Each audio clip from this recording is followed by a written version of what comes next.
نحمده ونستعينه ونستغفره ونؤمن به ونتوكل عليه ونعوذ بالله من شرور أنفسنا ومن سيئات أعمالنا. من يهده الله فلا مضل له ومن يضلله فلا هادي له. ونشهد أن لا إله إلا الله وحده لا شريك له.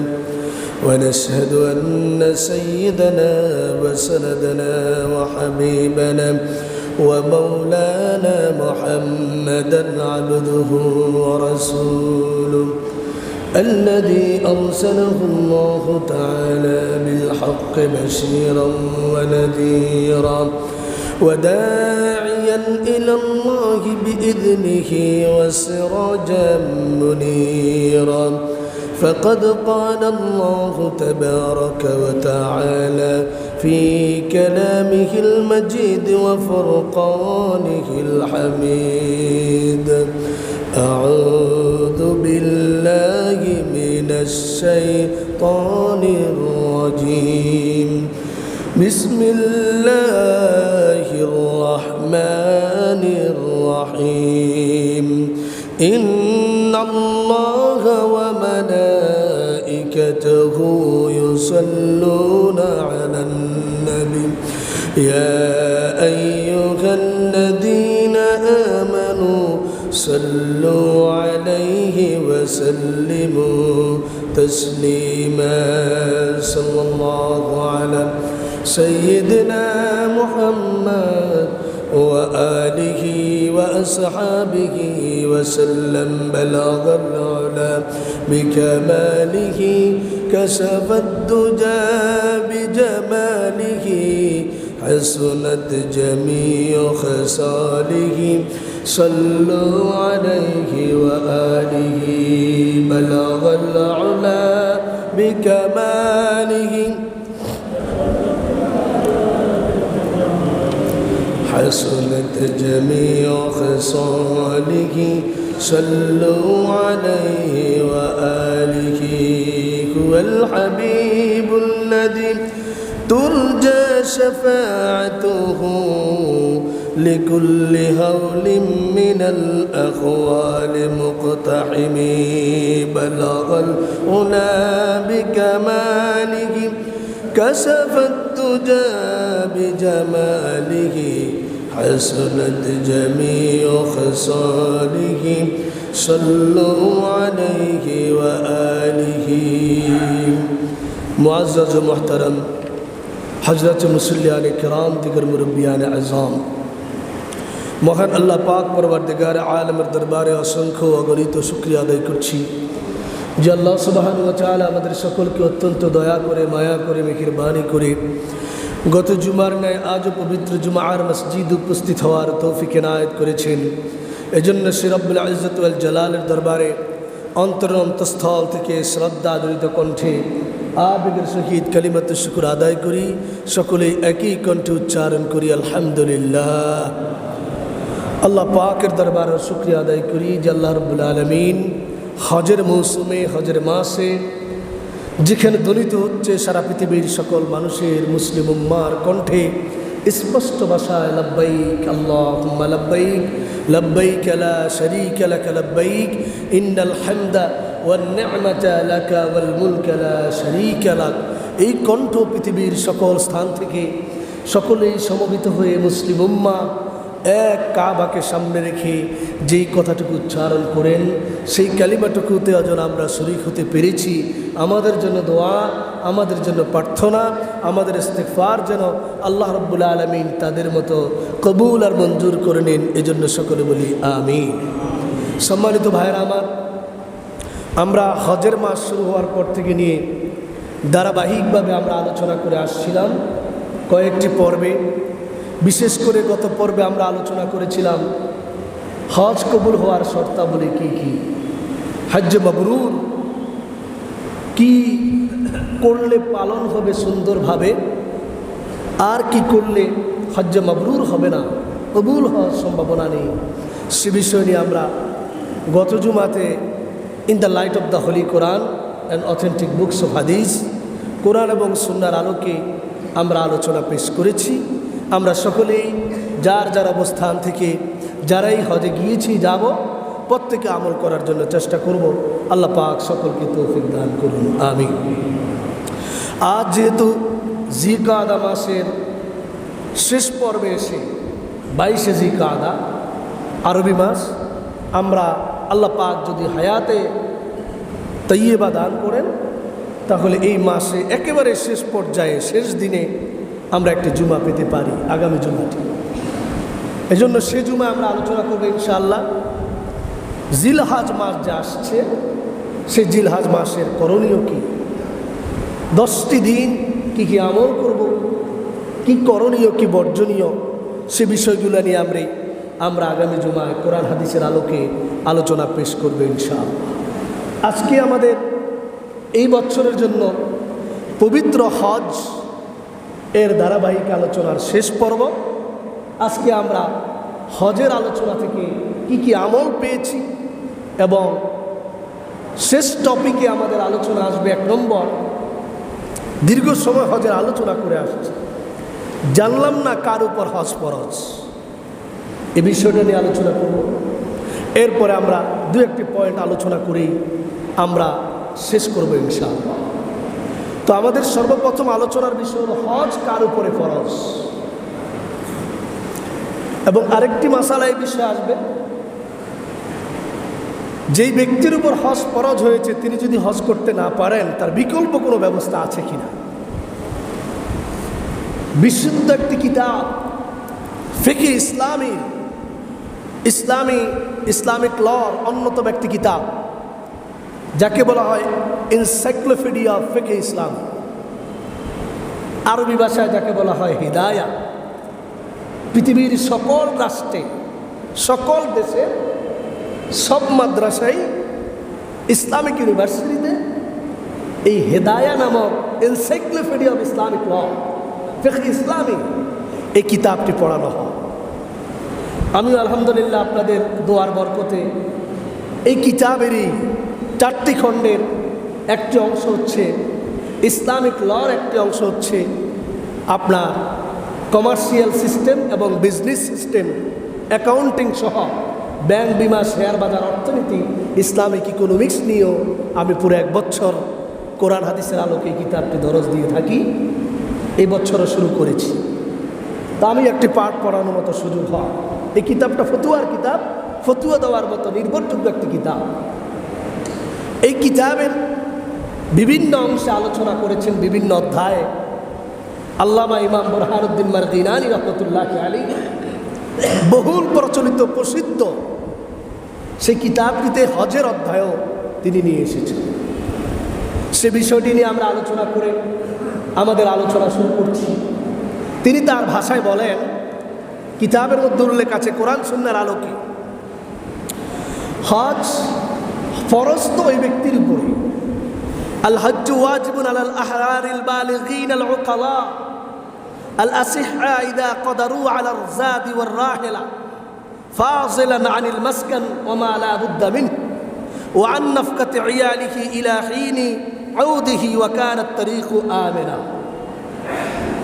এই হেদায়া কিতাবের 1 নম্বর খণ্ডে 132 নম্বর পৃষ্ঠাতে হজের অধ্যায়, এমন কোন অধ্যায় তিনি আলোচনা রেখে যাননি যেটা মানুষের প্রয়োজনীয়। প্রত্যেকটি অধ্যায় নিয়ে তিনি কিতাবটি আলোচনা করেছেন। এই কিতাবটির আগে তিনি যে কিতাবটি লিখেছেন 80টি খণ্ডে কিতাব, সেখান থেকে শর্ট করে 4টি খণ্ডে তিনি লিখেছেন।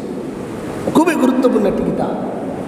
সেখানে তিনি বলেছেন হজ ফরজ তো ওই ব্যক্তির উপরে যেই ব্যক্তি নিজের ও পরিবারের প্রয়োজনীয় খরচ মিটিয়ে, নিজের এবং পরিবারের প্রয়োজনীয় খরচ মিটিয়ে হজে আসা যাওয়া সহ পূর্ণ সফরের সকল খরচাদি পরিমাণ অর্থ সম্পদ থাকে এবং এক্ষেত্রে তার মৌলিক প্রয়োজনের অতিরিক্ত জায়গা জমি, প্লাট, বাড়ি, তারপরে সামানপত্র ইত্যাদি বিক্রয় মূল্য হিসাব করতে হবে। সম্পূর্ণ খরচ হিসাব করে যদি তার আলা জাদি ওয়ার রাহেলা, মক্কায় আসা যাওয়া পর্যন্ত পরিবারের সম্পূর্ণ ভরণ পোষণ কোনো ধরনের কারো কাছে হাত পাততে হবে না, এমন ধরনের সার্বিক খরচাদি সম্পন্ন করে কোনো ব্যক্তি যদি নিরাপত্তার সাথে বাইতুল্লাহ শরীফ জিয়ারত করে আবার নিরাপত্তার সাথে ফিরে আসার মতো তার সেই সুযোগ থাকে, তাহলে তার উপর হজ ফরজ। হজ ফরজ হওয়ার এবার আমরা নিজেরাই ক্যালকুলেশন করে নিব আমাদের হজ ফরজ হয়েছে কিনা। তাহলে হজ ফরজ ওই ব্যক্তির উপর, কারণ আল্লাহ রাব্বুল আলামিন পবিত্র কোরআনের মধ্যে স্পষ্ট ভাষায় ঘোষণা করেছেন, ওয়ালিল্লাহি আলান নাসি হিজ্জুল বাইতি মান ইসতাতা ইলাইহি সাবিলা। দীর্ঘদিন যাবতে আলোচনা করে আসছিলাম যে বান্দার কাছে আল্লাহর একটি পাওনা আছে। আল্লাহর পাওনা বান্দার কাছে হলো সমর্থ যখন বান্দার হবে হজ করার জন্য, তখন এই বান্দা হজ করতে চলে যাবে। এটা আল্লাহর পাওনা কার কাছে? বান্দার কাছে। আর আল্লাহর কাছে বান্দার পাওনা হলো হজ করবে, তো আল্লাহ রাব্বুল আলামিন বান্দার গুনাহগুলোকে মাফ করে দিবেন। সুবহানাল্লাহ। আল্লাহরও পাওনা বান্দার কাছে, বান্দারও পাওনা কার কাছে? আল্লাহর কাছে। পবিত্র কোরআনের এই আয়াত দ্বারা আমরা স্পষ্ট বুঝি হজ এই নেশাব পরিমাণ, প্রত্যেকটা জিনিসের নেশাব আছে। যেমন জাকাত কখন ফরজ? গরিবের উপরে জাকাত ফরজ নয়, ফিতরা গরিবের উপরে ফরজ নয়, কোরবানি সবার উপরে ফরজ নয়। যার কাছে যেই সুন্দর নেশাব আমরা রমজানে আলোচনা করেছি, এই নেশাব পরিমাণ সম্পদ যার কাছে থাকবে তার উপরে জাকাত কি ফরজ। কোরবানি করার মতো কোরবানিদের দিন 3 দিন, কারো কাছে যদি প্রয়োজনীয় খরচাদি অতিরিক্ত, সেই বিষয়টা আমরা পরে আলোচনা করব, থাকে, তাহলে সেই ব্যক্তি পশু কোরবানি করার মতো যদি তার সামর্থ্য থাকে, তার উপরে কোরবানি কি ওয়াজিব দিতে হবে। ঠিক তদ্রূপ হজ সকল ব্যক্তি সকল মানুষের উপরে ফরজ নয়, হজের জন্য শর্ত আছে। এজন্য সাহেবে হিদায়া তিনি কোরআন সুন্নাহকে রিসার্চ করে তার কিতাবে তিনি লিখেছেন, আল হজ্জু ওয়াজিবুন আলাল আহরার, স্বাধীন ব্যক্তির উপর হজ ফরজ। যারা বন্দিত্ব জীবন যাপন করবে তাদের উপর কিনা হজ ফরজ নয়। অথবা তৎকালীন সময় আগে গোলামবান্দির প্রচলন ছিল, গোলামবান্দির উপরে হজ কি নয় ফরজ নয়। এখন সেই সুরতটা, সেই প্রক্রিয়াটা যারা বন্দি জীবন পালন করে জেলখানায় আছে তাদের উপর হজ কি নয় ফরজ। দ্বিতীয় নম্বর আল বালিগিনা, যারা প্রাপ্ত বয়স্ক বুঝমান তাদের জন্য হজ ফরজ। 3 নম্বর আল উকালা, যারা জ্ঞানী বিবেক সম্পন্ন ব্যক্তি, নির্বোধ নয়, পাগল নয়, তার উপর হজ কি নয়। নির্বোধ পাগলের সম্পদ আছে কিন্তু তার উপর হজ কি নয় ফরজ। কোনো শিশু সন্তানের হজ কি বলে যে সম্পদ আছে, তার উপরে কি না হজ ফরজ নয়। এইভাবে আল আসিহা, যে সুস্থ পরিপূর্ণ, হজ করার মতো ক্ষমতা আছে, হজে চলে গেলেন, হুইল চেয়ারে বসে সব কার্য সম্পন্ন করলেন, মজা পাবেন না। সবগুলা কাজ আপনি করতে পারবেন না। চেয়ার থেকে উঠে দাঁড়িয়ে তো কাজ আছে, রামিয়ে জমা করবেন, হজরে আসওয়াদে চুম্বন করবেন, তওয়াফ করবেন, সাই করবেন। এইভাবে বিভিন্ন ধরনের যে হজের আরও কঠিন যে আমলগুলো আছে এগুলো করবেন। আপনি একেবারে বুড়া বয়সে হজে চলে গেলেন, তখন এগুলা করার মতো সেই সুযোগ থাকে। এই জন্য আলাসিহা, যে সহি সুস্থ তার উপর হজ কি ফরজ। ইজা কদারু আলা জাদি ওয়ার রাহিলা, পরিপূর্ণ খরচা দিয়ে মক্কা শরীফে পৌঁছার মতো সেই ব্যবস্থা যদি থাকে, তাহলে তার উপরে হজ করা ফরজ। ফাসিলান আনিল মাসকান ওয়া মা লা বুদ্দা মিন, নিজের ঘর বাড়ি সহ। আগে আমি বাংলা বলেছি, এখন আরবি ব্যাখ্যাটা করে দিচ্ছি। ওয়া আন নাফকাতি আয়ালিহি ইলা হিন উদিহি ওয়া কানাত তারিকু আমিনা, তার পরিবারের কাছে আসা ফেরা পর্যন্ত কারো কাছে হাত পাততে হবে না, নিরাপদে সুন্দরভাবে তিনি এসে অথবা পুষতে পারবেন, যেতে পারবেন, তার উপরে হজ কি ফরজ। হজ ফরজ হওয়ার সাথে সাথেই রাসূল করিম সাল্লাল্লাহু আলাইহি ওয়াসাল্লামের একটি হাদিস, আপনি হজ ফরজ হওয়ার সাথে সাথেই হজ করে ফেলবেন। তার কারণ হলো, হজ ফরজ হওয়ার সাথে সাথে যদি হজ না করে, রাসূল করিম সাল্লাল্লাহু আলাইহি ওয়াসাল্লাম তাদের ব্যাপারে ভবিষ্যৎবাণী দিয়েছেন এবং বিভিন্ন ধরনের রসুল ধমকির সুরে তাদের জন্য কথা বলেছেন। রাসূল কি বলেছেন? ওয়ান আবি হুরায়রা রাদিয়াল্লাহু তাআলা আনহু قال خطبنا رسول الله صلى الله عليه وسلم فقال أيها الناس قد فرض الله عليكم الحج فحجوا। রাসূল করিম সাল্লাল্লাহু আলাইহি সাল্লামের প্রখ্যাত সাহাবী হযরত আবু হুরায়রা রাদিয়াল্লাহু তাআলা আনহু বলেন যে রাসূল আমাদেরকে হজ আসার সময়ে, হজের মৌসুম আসলে একটি বক্তব্য প্রদান করেছেন। সেই বক্তব্যে রাসূল বলেছেন, আইয়ুহান নাস কদ ফারাযাল্লাহু আলাইকুম আল হাজ্জা, হে দুনিয়ার মানুষেরা, তোমাদের যাদের হজ করার মতো নেশাব আছে, আল্লাহ পাক তোমাদের উপর হজকে ফরজ করে দিয়েছেন। ফাহাজ্জু, তোমরা হজ আদায় করো, সাথে সাথে হজ আদায় করো। এই হাদিসটি সহিহ মুসলিমের 2 নম্বর খণ্ড হাদিস নম্বর 1337 নম্বর হাদিস উল্লেখ আছে। এই হাদিসের দ্বিতীয় অংশে রসুলের একজন সাহাবী দাঁড়িয়ে বললেন, ইয়া রাসূলুল্লাহ, ইয়া হাবিবাল্লাহ, আমাদের জন্য যেহেতু আপনি বলেছেন হজ ফরজ, এই হজটা কি প্রত্যেক বছর ফরজ কিনা? ফি কুল্লি আম। রাসূল করিম সাল্লাল্লাহু আলাইহি সাল্লাম এই রসুলের সাহাবীর কথা শুনে তিনি চুপ রইলেন। সাহাবীটি বলতে বলতে 3 বার বলেছেন, ইয়া রাসূলুল্লাহ, প্রত্যেক বছরে কি হজ ফরজ? যদি আমার নেশাব থাকে আমি যেতে পারি। আল্লাহ রসুল 3 বার বলার পরে জবাব দিলেন, না, প্রত্যেক বছর হজ ফরজ নয়, বরং একবারেই তোমার উপরে হজ করা ফরজ। দ্বিতীয়বার, তৃতীয়বার, চতুর্থবার যদি হজ করে এটা হবে নফল, ফাহুয়া তাতাব্বু, এটা হবে নফল। সুতরাং এই হাদিসের দ্বিতীয় অংশের মাধ্যমে আমরা স্পষ্ট বুঝতে পারি হজ আমাদের জীবনে একবারেই কি ফরজ। অন্য হাদিসের মাধ্যমে পাই, ওয়ান ইবনে আব্বাস রাদিয়াল্লাহু তাআলা আনহুমা আন্নাল আকরা ইবনে হাবিস রাদিয়াল্লাহু তাআলা আনহু সাআলা রাসূলুল্লাহ সাল্লাল্লাহু আলাইহি ওয়াসাল্লাম আল হজ্জ কুল্লু আমিন লা বাল হজ্জাতুন ফামান হজ্জা বা'দা যালিকা ফাহুয়া তাতাব্বুউন আও কামা ক্বালা আলাইহিস সালাতু ওয়াস সালাম। মুসনাদে আহমদ একটি হাদিসের কিতাব আছে। এই হাদিসের মধ্যে আল্লাহ রাসূল সাল্লাল্লাহু আলাইহি ওয়াসাল্লামের একটি হাদিস নিয়ে এসেছে। হযরতে আব্দুল্লাহ ইবনে আব্বাস রাদিয়াল্লাহু তাআলা আনহুমা বলেন যে রাসূলের একজন সাহাবী আকরা ইবনে হাবিস রাদিয়াল্লাহু তাআলা আনহু রাসূলকে জিজ্ঞাসা করলেন, ইয়া রাসূলুল্লাহ, আল হজ্জ কুল্লু আম, হজ কি প্রতি বছর ফরজ? রাসূল করিম সাল্লাল্লাহু আলাইহি সাল্লাম ওই সাহাবীর জবাবে বললেন, ফাকালা লা বাল হজ্জাতুন, বরং একবারই হজ করা কি ফরজ। কারণ আমাদের সমাজে অনেক মানুষ আছেন যাদের 50,000 বার হজ করলেও কোনো অসুবিধা নাই, টাকা আছে।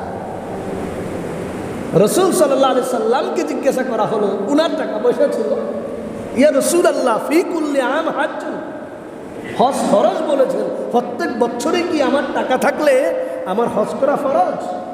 আল্লাহ রাসূল বলেন, লা বাল হজ্জাতুন, বরং হজ একবারই তোমার উপরে কি জীবনে একবারই ফরজ।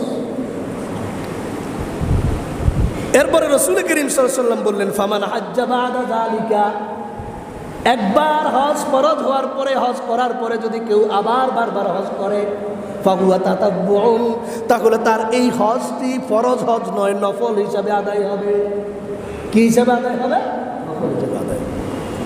সুতরাং এই হাদিসের মাধ্যমে আমরা, মুসলিম শরীফের হাদিসের মাধ্যমে আমরা বুঝতে পারলাম হজ এর নেশাব পরিমাণ সম্পদ থাকলে আমাদের প্রত্যেকের জন্য হজ করাটা কি ফরজ একবার, এরপরে বারবার করা আপনার জন্য নফল, ফরজ নয়। আপনার উচিত হবে বারবার হজে না গিয়ে আপনি এই টাকাটা প্রয়োজনে, বর্তমান সময়ে যে বিশেষ সমস্যার সম্মুখীন ফিলিস্তিনের জনগণ, ফিলিস্তিনের জনগণের কাছে পাশে দাঁড়ানো, আপনার একবার হজ ফরজ হওয়ার পরে অতিরিক্ত হজ না করে এই টাকাটা তাদের কাছে খরচ করা, তাদের শিক্ষা চিকিৎসা, তাদের বেঁচে থাকার যে অধিকারটুকু হরণ করেছে বিশ্বের সন্ত্রাসী গোষ্ঠী, জানেন তাদের মোকাবেলায় তাদেরকে সাহায্য করার যত ধরনের প্রক্রিয়া আছে সকল প্রক্রিয়াকে চালু রেখে আপনি বারবার হজ না করে আপনি এই টাকাটা তাদের সাহায্যার্থে পৌঁছানো, আপনি মুসলিম উম্মার দরদি সন্তান হয়ে আপনার জন্য ফরজ। এটা আমরা একটু খেয়াল করতে হবে। বিশেষ করে বর্তমান এই 2-1 দিনে ঘূর্ণিঝড় রেমালের আঘাতে বাংলাদেশের সীমান্ত এলাকার নদী পাশে উপকূলীয় অঞ্চলগুলোর এলাকার মানুষের যে দুরবস্থা আমরা খোঁজ নিয়ে গিয়ে দেখেছি চরম বিপর্যস্ত। সেই জনগণের পাশে থাকা যাওয়া, আমাদের সাহায্য সহযোগিতার হাত বাড়িয়ে দেওয়া, এটা আমার রসুলের আল্লাহর ইবাদতের পরে রসুলের নির্দেশনা। অবশ্যই আপনার জন্য উম্মার পাশে দাঁড়ানো এটাও ফরজ। এগুলো আমরা অবশ্যই সবসময় জারি রেখেছি, সামনে আমরা জারি রাখবো ইনশাআল্লাহ। আল্লাহ পাক আমাদের সকলকে যার যার অবস্থান থেকে যার মাধ্যমে পৌঁছালে সঠিকভাবে পৌঁছবে সেইভাবে আমরা পৌঁছিয়ে দেওয়ার জন্য আমরা সকলে চেষ্টা করবো। আল্লাহ তৌফিক দান করুন, আমিন। সম্মানিত মুসলিম ভাইয়েরা আমার, এই হজের ক্ষেত্রে ফরজ যখন হয়ে গেল, রসুল বলেছেন হজ তোমাদের উপর ফরজ, হজ করো। কিন্তু হজ ফরজ হওয়ার পরে কেউ যদি হজ না করে গড়িমসি করবে বলে লিঙ্গার করে হজ করতে যায় না, আমরা নিজেরা একটু ক্যালকুলেশন করে দেখি আমার আপনার উপরে কি হজ ফরজ কিনা। আমার মনে হয় এই খুলশিতে 80% লোকের উপরে হজ ফরজ। আমার জরিপ গবেষণা, এই 5-6 বছরের গবেষণা জানো, কিন্তু 80-85% লোকের উপরে হজ ফরজ হওয়া সত্ত্বেও তারা হজ করতে যায় না। তাদের ব্যাপারে রাসূল করিম সাল্লাল্লাহু আলাইহি সাল্লাম অনেক ধমকির স্বরে রহমতের নবী কি বলেছেন, ধমকি দিয়ে এই কথাটুকু আমরা হাদিস থেকে একটু জেনে নেই। আল্লাহর নবী কি বলেছেন? وقال النبي صلى الله عليه وسلم من لم يمنعه من الحج حاجة ظاهرة أو سلطان جائر أو مرض حابس فمات ولم يحج فليمت إن شاء يهوديا وإن شاء نصرانيا أو كما قال عليه الصلاة والسلام। প্যারা নবী, রহমতের নবী রাসূল করিম সাল্লাল্লাহু আলাইহি সাল্লাম বলেছেন, যেই ব্যক্তির উপরে হজ ফরজ হয়েছে, হজ কার উপরে ফরজ বুঝতে পেরেছি তো?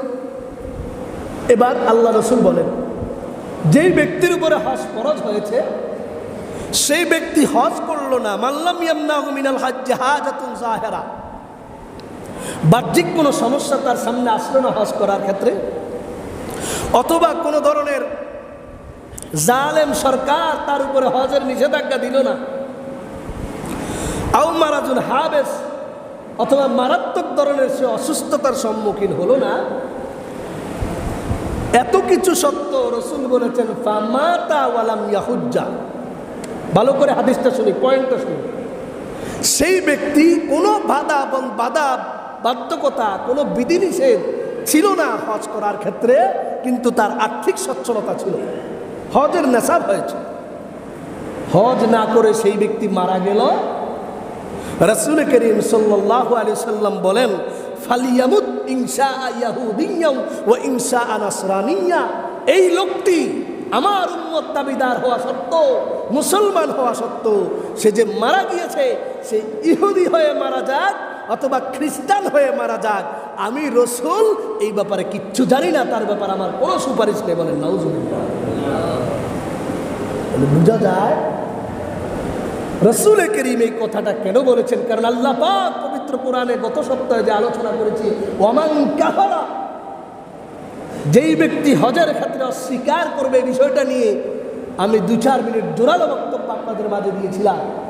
সেই কথাটার প্রেক্ষিতে রসুল বলেছেন কোনো বাধকতা নেই, বিধি নিষেধ নেই, কোনো সমস্যা নেই, এই ব্যক্তি হজ না করে মারা গেলে ইহুদি হয়ে মারা যাক অথবা খ্রিস্টান হয়ে মারা যাক, আমি রসুল তার ব্যাপারে সুপারিশ তো দূরের কথা, আমি তার ব্যাপারে জানি না, বলেন নাউজুবিল্লাহ। সুতরাং ভাইয়ের আমার, এই হাদিস দ্বারা আমরা স্পষ্ট বুঝতে পারি, তার কারণ হজ ফরজ আল্লাহ করেছেন, সেই ফরজ হজের আপনার নেশাব হওয়ার পরে আপনি যদি না করেন, তাহলে এটা সম্পূর্ণ দায় দায়িত্ব আপনার উপরে বর্তাবে। মৃত্যুর পরে আল্লাহর কাছে আপনি জবাবদিহি করতে হবে। সুতরাং আমরা সকলেই হজের নেশাব হওয়ার পরেই আমরা করে ফেলবো ইনশাআল্লাহ। এবার আসি, হজ করার ক্ষেত্রে আমরা অনেকে মনে করি যে করব আর কি। অনেকে চিন্তা করেন, বাবা মাকে হজ করাতে পারলাম না, আমি কিভাবে হজ করব? প্রশ্ন আসেনি। মেয়েটি ঘরে বিয়ের উপযুক্ত, তাকে বিয়ে না দিয়ে হজ কিভাবে করব?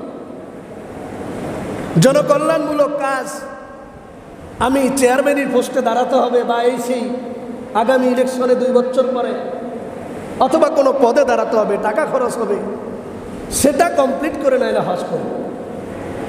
এইভাবে বিভিন্ন ধরনের ইনিয়ে বিনিয়ে বিভিন্ন সিস্টেম দেখিয়ে আমরা হজ করার ক্ষেত্রে বিলম্ব করি, দেরি করি। হজ ফরজ হওয়ার সাথে সাথে আপনার উপরে হজ করা আল্লাহর পক্ষ থেকে যেমন ফরজ, রসুল বলেছেন কোনোভাবে তুমি দেরি করা উচিত হবে না। তার কারণ হলো আল্লাহ রসুলের হাদিসে রসুল কি বলেন, ওয়াকাল নবী সাল্লাল্লাহু আলাইহি ওয়াসাল্লাম মান আরাদাল হজ্জ ফালিয়াতাআজ্জাল ফাইন্নাহু কদ ইয়ামরাজুল মারিজ ওয়া তাদিল্লুদ দাল্লাতু ওয়া তারিজুল হাজা আও কামা ক্বালা আলাইহিস সালাতু ওয়াস সালাম। রাসূল নূর সাল্লাল্লাহু আলাইহি সাল্লাম বলেন, যেই ব্যক্তি হজ করার চিন্তা করেছে সে যেন তাড়াতাড়ি হজ করে ফেলে। তার কারণ এই লোক জানে না আজকে হজ ফরজ হয়েছে, আপনার টাকা আছে, হজ আপনি করেন না, আগামীতে যাবেন বলে আপনি চিন্তা ফিকির করতেছেন। ফাইন্নাহু কদ ইয়ামরাজুল মারিজ, আপনি আজকে সুস্থ আছেন, আগামী বছর সুস্থ নাও থাকতে পারেন। রসুল বলেছেন, আমার কথা নয়। নাম্বার 2, ওয়া তাদিল্লুদ দাল্লাহ, আল্লাহর রসুল বলেন আপনার এমন কোনো প্রয়োজনীয় জিনিস সামনে আগাতে আসতে পারে যার কারণে আপনার এই জিনিসটা হারিয়ে যেতে পারে, আপনার ধন সম্পদ কোনো কারণবশত শেষও হয়ে যেতে পারে। 3 নম্বর রসুল বলেছেন ওয়া তারিজুল হাজা, মারাত্মক ধরনের কোনো প্রয়োজন আপনার সামনে বাঁধতে পারে। কারণ আপনি জানেন না আপনার হজ করতে গেলে আপনার যে খরচ এখন আছে, ফাইন্না আহাদাকুম লা ইয়াদরি মা ইয়ারজু লাহু ফিল মুস্তাকবিল, আমরা কেউ জানি না আমার ভবিষ্যতে কি অবস্থা আমার জন্য আছে, এক আল্লাহই ভালো জানেন। এই জন্য রসুল বলেছেন ফালিয়াতাআজ্জাল, তোমরা দেরি না করে সাথে সাথে হজ করে ফেলো। উদাহরণ দিয়ে বলি, আমরা অনেকেই করোনার আগে হজ করার জন্য চেষ্টা করেছিলাম, টাকা জমা করেছিলাম। করোনার আগে এই বৈশ্বিক মহামারী করোনা এসে এমন থাবা দিয়েছে পৃথিবীর মানুষকে, যেই থাবার কারণে হয়তো নিজে অর্থ হারিয়ে ফেলেছি, অথবা রেখে দেওয়া সম্পদ অসুস্থ দুস্থ মানবতার সেবায় আমরা নিজেরা খরচ করে ফেলেছি। কারণ আপনার চোখের সামনে দুস্থ মানবতা হাহাকার, সেই মজলুম মানবতা, সেই অসুস্থ মানুষের সামনে দাঁড়ানো আপনার জন্য হজের চেয়েও আরও বেশি গুরুত্বপূর্ণ হয়ে দাঁড়িয়েছে। আপনি সেখানে খরচ করে ফেলেছেন, অথবা এমনিতেই বিভিন্ন কারণবশত আপনার ব্যবসা বাণিজ্য, চাকরি বাকরি বিভিন্ন মার খেয়ে আপনি আর হজ করার মতো পরিস্থিতি নেই। ফাইন্নাহু লা ইয়াদরি মা ইয়ারজু লাহু ফিল মুস্তাকবিল, মানুষ জানে না তার ভবিষ্যৎ কি অবস্থান করছে। এই জন্য সাথে সাথে রসুল বলেছেন হজ ফরজ হওয়ার সাথে সাথে হজ করে ফেলেন। যদি আপনি হজ ফরজ হওয়ার পরেও হজ না করেন, টাকা শেষ, টাকা নেই, তাহলে আপনার এই হজ ফরজটা আপনার জিম্মায় রয়ে গেল। এটা আপনার উপরে ফরজ হয়েছে, আপনার জিম্মায় রয়ে গেল। এটা আপনি যেইভাবে হোক আপনি আদায় করতে হবে। এই জন্য ভাইরা আমার, আমরা সকলে যার যার অবস্থানে আছি, কেউ কেউ মনে করেন আমি এখনো ইয়াং, একটু বুড়ো হইলে হজ করব। রাসূল করিম সাল্লাল্লাহু আলাইহি সাল্লামের হাদিস মতে সাহাবা একরামের আমল মতো আমরা দেখি যুবক বয়সে সাহাবীরা হজ করেছে। তার কারণ হজের যে গুরুত্বপূর্ণ কাজগুলো রয়েছে, আপনার তওয়াফ করা, গণ গণ তওয়াফ করা, এই তওয়াফে আপনি যদি নিজের শক্তি সামর্থ্য দিয়ে তওয়াফ না করেন, রমিয়ে জামার করা, কঙ্কর নিক্ষেপ করা, আস-সাই বাইনা সাফা ওয়াল মারওয়া, সাফা মারওয়ার মাঝে আপনি সাই করা, এইভাবে মুজদালিফা অবস্থান করা, আরাফার ময়দান অবস্থান করা, মিনায় অবস্থান করা, সকল ক্ষেত্রে সব দিকে বিবেচনা করলে দেখা যায় হজের কষ্ট আসে না। না, ইয়াং অবস্থায় যদি আপনি হজ করেন, আপনার যদি হজ ফরজ হয়, তাহলে এটা করতে আপনার জন্য সহজ হবে। জিম্মা একবার হজ ছিল, আপনি হজটা আদায় করে ফেললেন, আল্লাহর সেই ফরজটা আপনি আদায় করে ফেললেন। আল্লাহর কাছে আপনার একটি পাওনা রয়ে গেল যে আল্লাহ, আপনার পাওনা আমি আদায় করেছি, আমার পাওনাটুকু আপনি একটু দেন, আমার জীবনের গুনাহগুলাকে আপনি মাফ করে দিন। এই জন্য আমরা সকলে আল্লাহর দরবারে দোয়া করবো যে রব্বুল আলামিন দয়া করে আমাদের সবাইকে আপনি হজ করার মতো সেই সামর্থ্য দান করেন। বলেন আমিও পারতাম, করোনার আগেও চিন্তা করেছিলাম, কিন্তু মাদ্রাসা বিভিন্ন ধরনের সাহায্য সহযোগিতার হাত বাড়ানোর কারণে দেখা যায় সেই অর্থটা আর পরিপূর্ণ নেই, বিদায় পারিনি। তো দোয়া করি আল্লাহর দরবারে যে আল্লাহ পাক যেন, ইনশাআল্লাহ নিয়ত আছে, আল্লাহ যেন অতি সহজে খুব তাড়াতাড়ি হজ করার মতো ব্যবস্থা করে দেন। আপনাদের সকলের জন্য দোয়া করি আল্লাহ যেন আমাদের প্রত্যেককে বাইতুল্লাহ শরীফ রওজা মুবারক জিয়ারত করে সরাসরি রসুলের রওজার সামনে আসসালাতু ওয়াসসালামু আলাইকা ইয়া রাসূলুল্লাহ এই সালাম পুছিয়ে যেন আমরা আসতে পারি, রসুলের সেই সুপারিশ যেন আমরা নিতে পারি। আল্লাহ তৌফিক দান করুন, বলেন আমিন। লাস্ট পয়েন্ট আমাদের আলোচনার বিষয় হলো বদলি হজ করার একটু মাসালা আমরা জেনে নিই। কোনো ব্যক্তি কোনো কারণে তার উপরে হজ ফরজ হয়েছে কিন্তু হজ করতে পারেনি, অথবা আপনার বাবা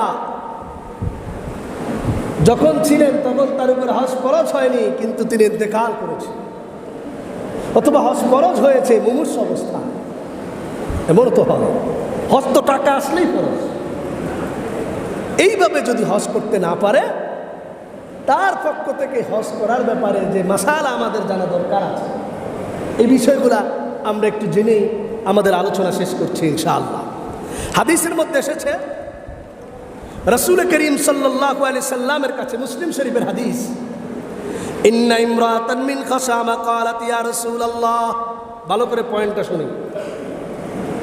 খসাম গোত্রের একজন নারী আল্লাহর রাসূলের কাছে এসে বললেন, ইয়া রাসূলুল্লাহ ইন্না বি শাইখুন কাবীর আলাইহি ফরিজাতুল্লাহি বিল হজ। ও আল্লাহর নবী সাল্লাল্লাহু আলাইহি সাল্লাম, আমার বাবা এত বৃদ্ধ, তার উপরে কিন্তু হজ ফরজ হয়েছে আপনার কথা অনুযায়ী। আপনি যা আমাদেরকে ওয়াজ করেছেন, বর্ণনা করেছেন, আপনার কথা অনুযায়ী বুঝতেছি ইয়া রাসূলুল্লাহ আমার বাবার উপরে হজ করা ফরজ হয়েছে। ওয়া হুয়া লা ইস্তাতিউ আন ইস্তাবিয়া আলা যাহরি বাঈরিহি। ও আল্লাহর নবী, আমার বাবা তো এত অসুস্থ, এত বৃদ্ধ, হজ কিন্তু তার উপরে ফরজ, তিনি কিন্তু হজ করতে যাবেন, এমনি তো দাঁড়াতে অক্ষম, উটের উপরে সওয়ার করেও তিনি হজ করতে পারবেন না, তাও অক্ষম। রাসূল করিম সাল্লাল্লাহু আলাইহি ওয়াসাল্লাম বললেন, ফাকালান নবী সাল্লাল্লাহু আলাইহি ওয়াসাল্লাম ফাহুজ্জি আনহু। আল্লাহর নবী বলেছেন, ওরে আল্লাহর বান্দি, তুমি যেহেতু এত কিছু বুঝেছো, হজের কার্যক্রম সম্পর্কে জানো, সুতরাং তুমি তোমার বাবার পক্ষ থেকে বদলি হজ আদায় করে নাও। নিয়ত করবে, সব কিছু করবে, কার পক্ষ থেকে? নিজের বাবার পক্ষ থেকে। তাহলে সহিহ মুসলিম শরীফের এই হাদিস দ্বারাও আমরা বুঝতে পারি, একেবারে অসুস্থ ব্যক্তি যদি মুমূর্ষ অবস্থায় থাকে, তখন তার জন্য হজ ফরজ হলে তার পক্ষ থেকে অন্য কেউ অভিজ্ঞ ব্যক্তি হজ আদায় করতে পারবে।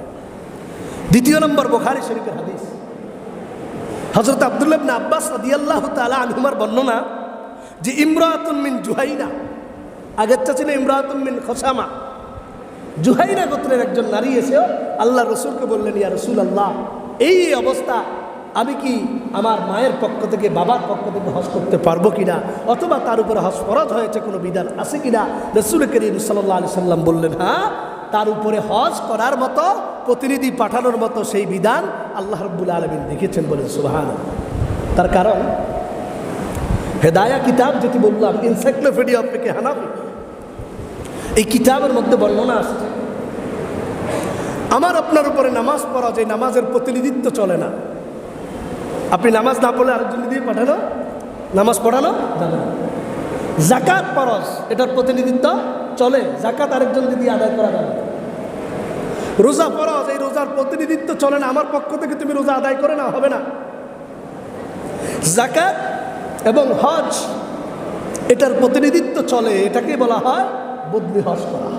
এটাকে বলা হয় কি? বদলি হজ করা। বদলি হজ যেই কারণে করতে পারবেন,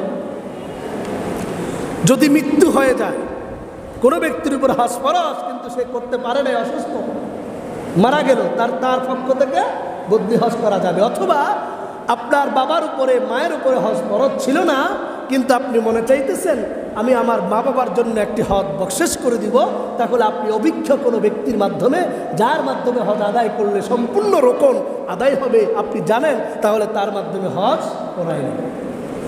নাম্বার 2, বন্দিত্ব জীবন যাপন করতেছেন, মুক্তি পাওয়ার আর সুযোগ নেই, তার উপরেও হজ ফরজ, সে কিন্তু বন্দী, তার বাহিরে কি টাকা পয়সা সব কিছু আছে, তার পক্ষ থেকে আপনি, যদিও আমরা আগে বলেছি বন্দিত্ব ব্যক্তির উপর হজ ফরজ নয়, কিন্তু সে যদি ইচ্ছা করে তার পক্ষ থেকে বদলি হজ করাবেন, তাও সুযোগ আছে।